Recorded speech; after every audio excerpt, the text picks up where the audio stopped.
जितने आस्था चैनल पर कथा सुन रहे हो, जितने फेसबुक और यूट्यूब पर सुन रहे हो, और जितने इस छत्तीसगढ़ की पावन धरा पर बैठकर सुन रहे हो, बहुत सावधानी से सुनना। एक प्रश्न हमारे भीतर खड़ा होता है, जब हम सूर्य नारायण भगवान को अर्घ देते हैं, जल चढ़ाते हैं, तो वो जल पृथ्वी पर जब गिरता है तो उसके छींटे हमारे शरीर पर लगते हैं। क्या वो ठीक है? क्या वो श्रेष्ठ है? तो शिव महापुराण की कथा कहती है, जब हम सूर्य को अर्घ देते हैं, सूर्य को जल चढ़ाते हैं, वो पानी जब पृथ्वी पर गिरता है, उसके छींटे हमारे शरीर पर लगते हैं, तो वो श्रेष्ठता का भाव निर्मित करते हैं। वो गलत नहीं हो सकता। कारण अब वो भी समझ लीजिए। अब सूर्य नारायण भगवान को आप जल चढ़ा रहे हो, तो छींटे नहीं लगे, उसके लिए क्या स्टूल पे चढ़ के चढ़ाओगे कि कुर्सी पे चढ़ के चढ़ाओगे? अरे बोलो तो सही। अब कई लोगों के दिमाग में यह बात भरा गई कि हम भगवान को जल चढ़ाते हैं, वो हमारे शरीर में छींटे लगते हैं, जमीन पे से पानी गिरता है, वो हमारे शरीर को छींटे लगते हैं, भगवान को अच्छा नहीं लगता होगा। कौन ने कहा? पहले तो उसको पकड़ के ला। क्योंकि मेरे राम जी महाराज, मेरे भगवान कृष्ण, बड़े बड़े संत, साधु, सन्यासी, तपस्वी, साधक, उपासक जितने भी हुए, जिन्होंने सूर्य की आराधना करी, इन्होंने टेबल पे चढ़कर या कुर्सी पे चढ़कर जल नहीं चढ़ाया, इन्होंने पृथ्वी पर खड़े होकर ही, क्योंकि पृथ्वी तत्व के देव हैं शिव। जब हम मृत्यु लोक पर खड़े होकर, पृथ्वी पर खड़े होकर भगवान शंकर का भाग पृथ्वी तत्व को धारण कर कर जल को हाथ में लेकर जब समर्पित करते हैं, और जो जल नीचे गिरता है वो शरीर पर अगर लगता है तो हमको उसका आशीर्वाद ही प्राप्त होता है, दोष नहीं लगता। पर लोगों ने इसको विपरीत कर दिया। कि कौन ने विपरीत करा? कई लोगों ने इसको विपरीत कर दिया। कौन ने विपरीत करा? तो जो दूसरे धर्म के लोग होते हैं, जिनको हिंदू धर्म से नफरत होती है, और जो हिंदू धर्म की पूजन, सेवा, अर्चना को समाप्त करना चाहते हैं, वो धीरे धीरे धीरे धीरे कहने लगे कि सूर्य को जल चढ़ाओगे तो शरीर में लगेगा, शरीर में लगेगा तो दोष लगेगा। इसको कह कहकर घर घर में सूर्य को जल चढ़ाना लोगों ने बंद कर दिया कि आप जल चढ़ाएंगे तो दोष लगेगा, शरीर पे छींटा लगेगा, शरीर को ऐसा लगेगा। ये दोष नहीं है। कितनी सुंदर बात है महाराज। सूर्य नारायण भगवान को जब जल चढ़ाया जाता है, हाथ सिर से 8 इंच की दूरी पर होना चाहिए। जम के बोलिए, सिर से कितना ऊंचा होना चाहिए? 8 इंच ऊपर अपना हाथ होना चाहिए मस्तक से सूर्य को जल चढ़ाते समय।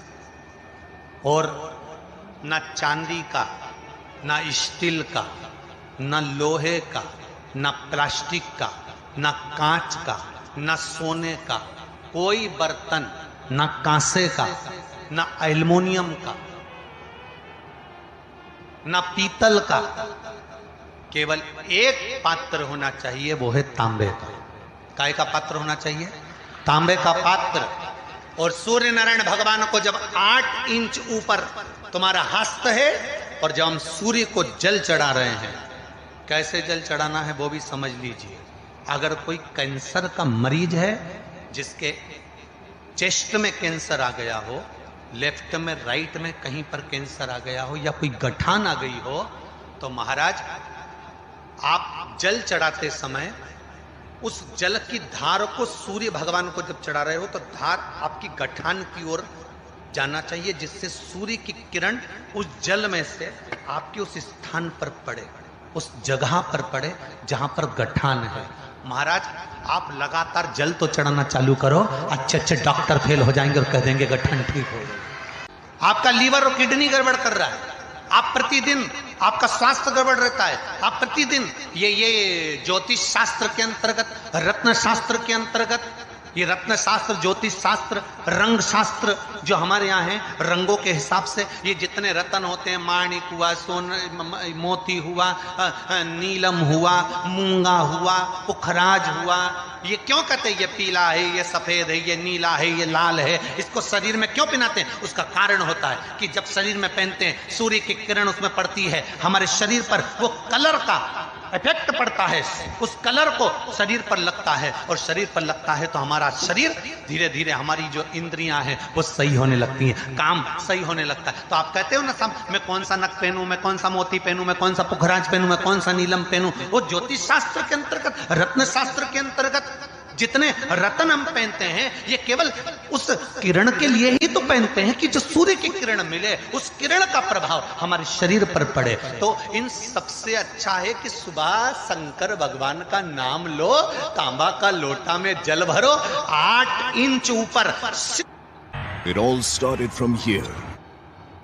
सिर से हाथ होना चाहिए। और सूर्य नारायण भगवान का दर्शन साधारण नहीं, जो जल तुम चढ़ा रहे हो, वो जल की जो धार आ रही है उसमें सूर्य का दर्शन होना चाहिए, तो कैंसर की बीमारी कभी नहीं हो सकती। लीवर, किडनी, हार्ट, आपके हार्ट में अगर तकलीफ है, डॉक्टर ने कह दिया कि इसमें नस चौक है, आपको कहीं ना कहीं छल्ला डलेगा, आपको कह दिया इसमें कुछ ना कुछ प्रॉब्लम आ रही है, आप सूर्य को अर्घ देना चालू कर दो, सूर्य को जल चढ़ाना चालू कर दीजिए। आप सूर्य को जल चढ़ाओ, वो जल की जो तरंग आ रही है, वो जल जो निकल कर जा रहा है, उसकी जो किरण आपके हृदय पर, आपकी छाती पर पड़ रही है, नाड़ियों में पड़ रही है, नसों में पड़ रही है, उसका बल देखो तो सही। 1 महीना लगातार चढ़ाओ तो 15 दिन 20 दिन कर तो देखो।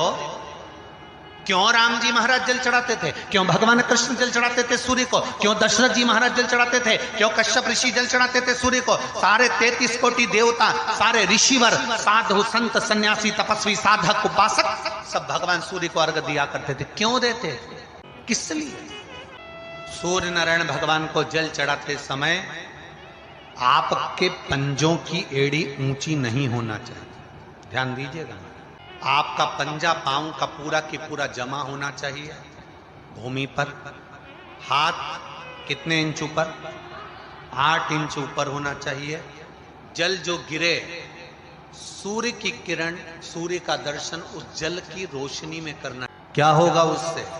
जिस बच्चे को आंख में चश्मा लगा हो, मोटे से मोटा चश्मा लगा हो, छूट नहीं रहा हो, तो थोड़े दिन उसको सूर्य का अर्घ चढ़वाना चालू कर दो और जल में से सूर्य का दर्शन कराना चालू कर दो। सूर्य का दर्शन जल में से 2 महीना 2.5 महीना बहुत है, आंख की रोशनी बढ़ जाएगी, चश्मा हट जाएगा। आप कर देखिए। अब एक प्रश्न और खड़ा होता सूर्य को अर्घ देने। गुरुजी, पंचदेव पंचायत में सूर्य नारायण भगवान शंकर की पंचायत में हैं। सूर्य नारायण को हम फ्लैट में रहते हैं, हम फ्लैट के अंदर रहते हैं, तो हम फ्लैट में रहते हैं, हमारे यहाँ अगर छज्जा नहीं है, हमारे यहाँ जगह नहीं है, तो हम सूर्य को अर्घ कैसे दें? तो महाराज खिड़की तो होगी, अगर घर में फ्लैट में पानी ढुलेगा और आप लोग नहीं समेट सकते तो एक बाल्टी रख लो, एक पात्र रख लो, पर सूर्य नारायण भगवान को अर्घ देकर रोशनी शरीर पर पड़ना चाहिए। जिंदगी में कभी कोई बड़ी बीमारी नहीं आ सकती। कितने लोग देते हैं सूर्य को अर्घ? जरा हाथ उठाओ। बहुत बढ़िया, बहुत जोरदार। पुरुष लोग भी देते हैं ना, चाहे बच्चे से बच्चा, बच्चों के हाथ में भी 1 लोटा पानी पकड़ाओ। घर में छोटे बच्चे हो ना, उनको तांबे का लोटा दो, पानी दो, जा बाहर खड़े हो जा, 1 लोटा पानी चढ़ा के। पहले दिन आप स्वयं बच्चे के साथ बाहर खड़ी हो, ओटले पर, घर के बाहर खड़ी हो, छत पे खड़ी हो या घर के बाहर खड़ी हो, और बच्चे से कह लो चढ़ाओ बेटा, देखो ऐसा हाथ 8 इंच ऊपर करिए, तांबे का लोटा लेकर पानी धीरे धीरे डोलना है, जैसे वो स्लो मोशन के सीन नहीं होते नाटक में, ये एकदम बस, नहीं तो मालूम पड़े छोरा छोरी एक साथ उंडेल के नहीं। जल चढ़ाते समय उस पानी में से सूर्य की किरण पड़ना चाहिए, सूर्य की। एक बात और कहना चाहूंगा, अगर आप लोग स्वीकार करेंगे तो, अगर कहीं आपको लगता हो कि बच्चा पढ़ने में कमजोर है, विद्या में कमजोर है, रिजल्ट अच्छा नहीं आ रहा, पढ़ने में कमजोर है, वो पढ़े, अपनी जगह पढ़े, वो कार्य करे, अपनी जगह करे, मेहनत करे, अपनी जगह करे। बच्चों को कह दो कि कुछ समय के लिए सूर्य को अर्घ देना चालू कर। सूर्य की किरण जहां पर ब्राह्मण या हिंदू धर्म का व्यक्ति मस्तक पर तिलक लगाता है, भुकुटियों के बीच में उस सूर्य की किरण इस भुकुटी के बीच पड़ना चाहिए, परंतु पानी कम से कम ना करते हुए स्लो मोशन में धीरे धीरे गिरना चाहिए, एकदम धीरे धीरे। तो यहाँ एक रेखा सूर्य की किरण से पड़ती है। सब बोलिए एक बार जमकर, श्री शिवाय नमस्तुभ्यम। प्रैक्टिकल जरूर करना, कहीं सियोर वाला महाराज झूठ तो नहीं बोल रहा। शास्त्रों की बातें हमारे जीवन में हमें सुख प्रदान करे, इसलिए इस भाव का आनंद करते हुए आज की कथा को विराम देते हैं। वीडियो पसंद आई हो तो शेयर करें, लाइक करें, सब्सक्राइब करें। श्री शिवाय नमस्तुभ्यम, हर हर महादेव कमेंट बॉक्स में जरूर लिखें। महादेव आपकी सभी मनोकामनाएं पूर्ण करें। मिलते हैं अगली वीडियो में। श्री राधे, हर हर महादेव।